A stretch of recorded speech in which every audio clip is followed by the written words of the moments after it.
Hello friends, welcome to my channel cooking with Deepali. या चॅनलमध्ये तुम्हा सर्वांचं खूप खूप स्वागत आहे. तर फ्रेंड्स, आज आपण आजची रेसिपी पाहणार आहोत. चिकन 65 ही रेसिपी. तर फ्रेंड्स, तुम्ही इथे बघू शकता की मी इथे अर्धा किलो चिकन घेतली आहे आणि ते मी 2 ते 3 वेळेस स्वच्छ असं धुवून घेतले आहे. आणि तुम्ही इथे बघू शकता की बॉईलनेस चिकन घेतले आहे, जे की म्हणजे छोटे छोटे पीसमध्ये कट केलेले. तर हे आपण जेव्हा चिकन 65 रेसिपी बनवतो तेव्हा आपण शॉपवाल्याला असं सांगायचं आहे की आम्हाला चिकन 65 बनवायचं आहे, त्यासाठी आम्हाला चिकन लागतं आहे. तर ते अशा प्रकारे आपल्याला कट करून देतात. तर मी इथे सर्वात अगोदर अद्रक लसूणची पेस्ट घेतली आहे 1 ते 1.5 चम्मच. त्यानंतर मी इथे लाल मिरची पावडर टाकून घेतले आणि त्यानंतर मीठ हे चवीपुरतं टाकून घेतले आहे आणि इथे थोडीशी हळद टाकली आहे. आपल्याला जास्त हळद टाकायची नाही आहे. आणि हे सर्व मिश्रण मी एकजीव करून घेत आहे. छान असं मिक्स करून घ्यायचं आहे, म्हणजेच मॅरिनेट करून घ्यायचं आहे, जे की छान व्यवस्थित असं लागेल. हळदी जास्त नाही टाकायची, थोडीशीच टाकायची आहे. तर फ्रेंड्स, इथे बघू शकता मी छान असं मिक्स करून घेत आहे. व्यवस्थित मिक्स करून झाल्याच्या नंतर तर मी इथे कढीपत्ता स्वच्छ धुवून आणि कट करून घेतले आहे. बारीक कट करून घ्यायचं आहे. त्यानंतर मी इथे कोथिंबीर स्वच्छ धुवून आणि कट करून घेतले आहे.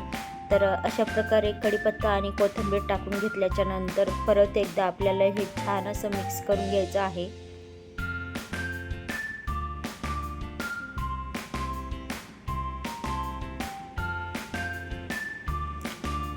तर मिक्स करून झाल्याच्या नंतर मी इथे मिडियम साईजचे 2 वाटी कॉर्नफ्लॉवर घेतले आहे. तर इथे अगोदर 1 वाटी आणि नंतर 2 वाटी. अर्धा किलो चिकन 65साठी आपल्याला मिडियम साईजच्या 2 वाट्या कॉर्नफ्लॉवर लागतं. तर तुम्ही इथे बघू शकता हे अंड्याचा गर आहे, पिवळा गर, आणि हा व्हाईट गर. तर पिवळा गर हा मी साईडला काढून ठेवला आहे. बरेच जण त्यामध्ये टाकतात, पण ते टाकायचं नाही, त्यामुळे क्रिस्पी होत नाहीत चिकन 65. तर मी इथे चिकन 65चा मसाला घेतले आहे. जिथे आपण चिकन घेतो त्या दुकानात पण हा मसाला भेटतो आणि किराणा दुकानामध्ये पण ते अवेलेबल असतं, म्हणजे भेटून जाते इझिली. तर तुम्ही इथे बघू शकता मी अर्धा किलो चिकन साठी पूर्ण 1 पॅकेट, म्हणजे तो 10 रुपयाचा पॅकेट आहे, तो मी पूर्ण टाकून घेतले आहे. त्याच्यामध्ये कमी किंवा जास्त नाही टाकायचं, पूर्ण 1 पॅकेट टाकून द्यायचं. तर मी इथे 2 ते 3 मिनिट छान असं मिक्स करून घेतले.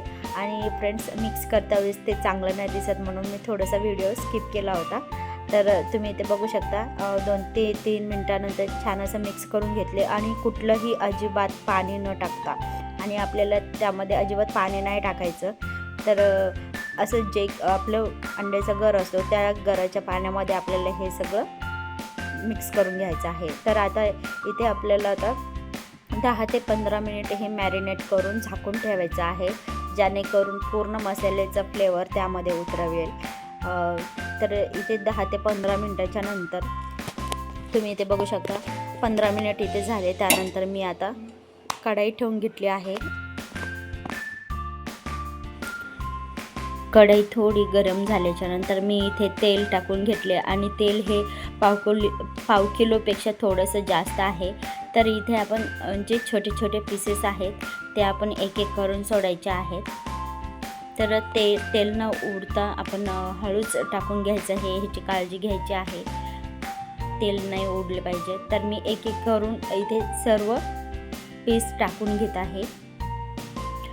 एकदमच आपल्याला टाकायचं नाही, एक एक पीस करून टाकायचं आहे त्यामध्ये, जेणेकरून छान असे ते तळून निघतात व्यवस्थित. तर अशा प्रकारे मी इथे एक एक पीस टाकून घेतले आहे. तर आपल्याला 1 मिनिट आपल्याला काहीच नाही त्याला हलवायचं नाही अजिबात. तर 1 मिनिट झाल्याच्या नंतर त्याला आपण खालीवर करून घ्यायचं आहे. आणि हे आपण जेव्हा तळवतो तेव्हा अजिबात फुल गॅस नसला पाहिजे. जर फुल गॅस असेल तर हे एकदम वरच्या साईडने म्हणजे लाल होतात, आतून कच्चे राहतात. त्यासाठी आपल्या मिडियम गॅसवरती तळून घ्यायचं आहे. तर मी इथे मिडियम गॅसवरती 2 ते 3 मिनिट एक घाणा तळून घेते. छान असे क्रिस्पी, वरून क्रिस्पी आणि आतून छान असे मऊ शिजतात. तर तुम्ही इथे बघू शकता फ्रेंड्स, छान असा कलर पण आलेला आहे.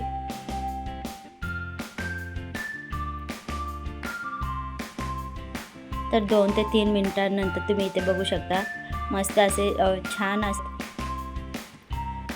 आता मी हे काढून घेते. तुम्ही बघू शकता इथे कलर पण छान आलेला आहे. आपण कुठलंच मार्केटचा आर्टिफिशियल कलर न टाकता नॅचरली कलर आहे, जे की आपलं लाल तिखट आणि थोडीशी हळद टाकलेली. तर मी इथे तेल निथळून घेत आहे.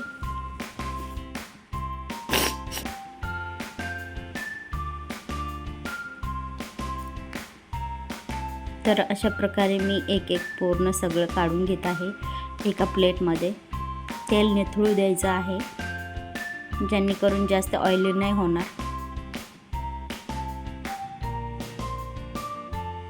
आता परत एकदा मी दुसऱ्या घाण्याची तयारी करत आहे. तर आपण अगोदर पहिलं घाणं तळवल्याच्या नंतर परत एकदा थोडंसं तेल गरम होऊ द्यायचं आहे. त्यानंतर आपल्याला एक करून सोडायचं आहे त्यामध्ये पीस, जेणेकरून म्हणजे छान असे तळतील.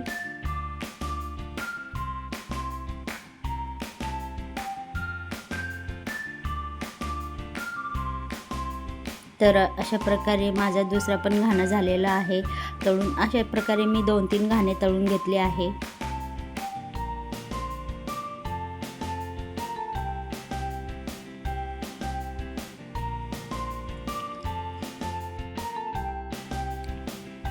तर फ्रेंड्स, अशा प्रकारे मी सर्व चिकन 65 तळून घेतले आहे, तुम्ही इथे बघू शकता. आणि त्यानंतर मी इथे बारीक चिरलेली मिरची आणि कढीपत्ता तळून घेते. आणि बारीक चिरलेली मिरची ही लंबी असायला पाहिजे आणि त्याचे 4 काप केले पाहिजे, जेणेकरून छान आपल्याला 65 सोबत खाता वेळेस मजा येईल. तर अशा प्रकारे मी चाळणीमध्ये मिरची आणि कढीपत्ता टाकून तो तळून घेतलेला आहे, तुम्ही इथे बघू शकता.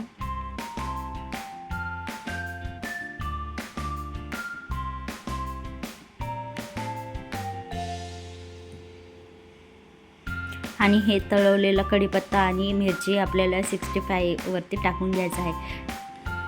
तर फ्रेंड्स, कशी वाटते रेसिपी? एकदम मार्केट स्टाईल ना, एकदम घरच्या घरी बनवलेली हे चिकन 65 ही रेसिपी.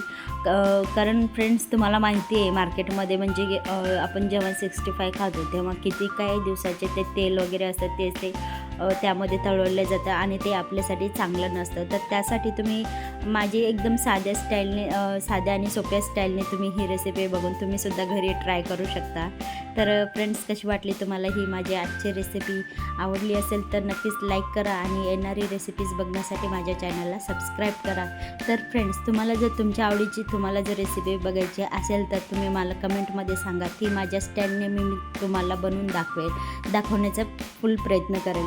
तर फ्रेंड्स, मग कशी वाटली तुम्हाला ही आजची रेसिपी? आवडली असेल तर नक्कीच लाईक करा आणि येणारी रेसिपीज बघण्यासाठी माझ्या चॅनलला सबस्क्राईब करा. तर आपण पुन्हा भेटूया पुढच्या व्हिडिओमध्ये पुढची रेसिपी घेऊन.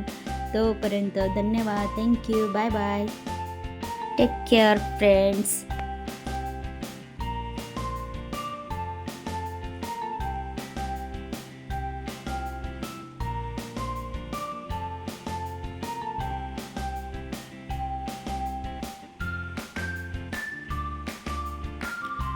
तर फ्रेंड्स, इथे तुम्ही छोटे छोटे पीस बघू शकता, छान असे तळून झालेले आहेत.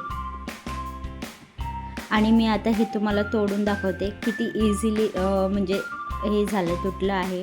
म्हणजे वरून क्रिस्पी आहे आणि आतून मऊ आहे. तर अशा प्रकारे होती आजची आपली ही रेसिपी. आवडली असेल तर नक्कीच लाईक करा. चला तर मग आपण भेटूया पुढच्या रेसिपीमध्ये. तोपर्यंत बाय बाय.